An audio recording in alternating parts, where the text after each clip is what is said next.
கிருஷ்ணகிரி புதிய பேருந்து நிலையம் அருகே சுமார் 16 ஏக்கர் பரப்பளவில் அமைந்துள்ள சின்ன ஏரி குப்பை, பிளாஸ்டிக் மற்றும் இறைச்சி கழிவுகள் கொட்டப்படுவதாலும் ஆகாய தாமரைகள் முழுமையாக ஆக்கிரமித்துள்ளதாலும் மாசடைந்து வருகிறது.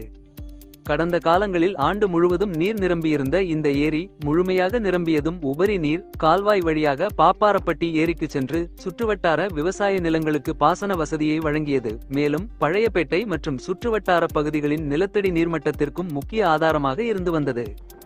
இதனிடையே சின்ன ஏரியை புனரமைத்து படகு இல்லம், நடைபயிற்சி பாதை உள்ளிட்ட வசதிகளை ஏற்படுத்த கடந்த 2021ஆம் ஆண்டு 3,36,00,000 ரூபாய் மதிப்பில் பணிகள் தொடங்கப்பட்டன. இதனை அப்போதைய அமைச்சர் காந்தி பணிகளை தொடங்கி வைத்த நிலையில் நடைபயிற்சி பாதை அமைத்தல், முட்புதர்கள் மற்றும் ஆகாய தாமரைகளை அகற்றுதல் உள்ளிட்ட பணிகள் நடைபெற்றன. ஆனால் நிர்ணயிக்கப்பட்ட காலக்கெடுவிற்குள் பணிகள் நிறைவு பெறாததால் அரசு அந்த நிதியை திரும்ப பெற்றது. இதனால் பணிகள் பாதியிலேயே நிறுத்தப்பட்டன. தற்போது ஏரி முழுவதும் ஆகாய தாமரைகள் படர்ந்து நீரை உறிஞ்சி நீர்நிலை வறண்டு வரும் நிலை ஏற்பட்டுள்ளதுடன் குப்பை மற்றும் கழிவுகள் காரணமாக ஏரி நீரும் மாசடைந்து வருகிறது. இதனால் நிலத்தடி நீரும் பாதிக்கப்பட்டு சுற்றுவட்டார பகுதிகளில் குடிநீர் மாசுபடும் அபாயம் உள்ளதாக பொதுமக்கள் அச்சம் தெரிவிக்கின்றனர்.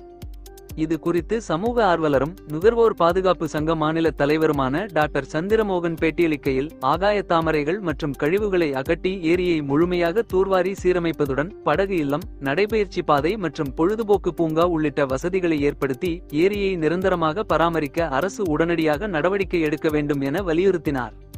இதுல மக்கள் என்ன பண்றாங்க, பிளாஸ்டிக்கு, அப்புறம் கழிவு நீர், இந்த கோழி கழிவு நீர், கழிவு பொருள்லாம் இங்க போட்டு துர்நாற்றம் வீசுக்குது. அதே போல் சாக்கடை கலக்குது. இது மிக பழமை வாய்ந்த நல்ல ஒரு சின்ன ஏரி. மேலே மலையிலேருந்து தண்ணி மழை பெஞ்சா மலை மேலேருந்து தண்ணி இங்கே நீர் ரொம்ப இது பார்த்தீங்கன்னாக்கா ஆகாய தாமரை அந்த நீரெல்லாம் என்ன ஆயிடுச்சுனாக்கா ஃபுல்லாக என்ன பண்ணுது, தண்ணியெல்லாம் குடிச்சு அந்த தண்ணியெல்லாம் உறிஞ்சிடுது. இன்னொன்று பார்த்தீங்கன்னாக்கா இந்த தண்ணி இருக்கிறதுனால இங்கே சுற்றுப்புறம் இருக்கக்கூடிய மக்களுடைய இதெல்லாம் பார்த்தீங்கன்னாக்கா அவங்களுக்கு போர் தண்ணி இங்கிருந்து தான் போகும். இப்போ தண்ணி சுத்தமாக இல்லாதனால படு மோசமாக இருக்குது. இதுக்கு பாருங்கள், ஒரு 2 வருஷத்துக்கு முன்னால் பல கோடி பணத்தை ஒதுக்குனாங்க.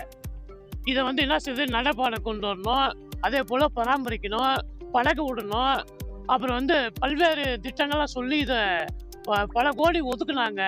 அது செய்யாதனால இந்த பணம் திருப்பி அரசாங்கத்துக்கு போயிடுச்சு. மீண்டும் இந்த ஏரியை நல்ல நிதியை ஒதுக்கி இந்த ஆகாய தாமரைலாம் எடுத்துட்டு தூர்வாரி மக்கள் பயன்பாட்டுக்கு கொண்டு வர சமூக ஆர்வலர் என்ற மூலமாக நான் தெரிவிச்சுக்கிறேன்.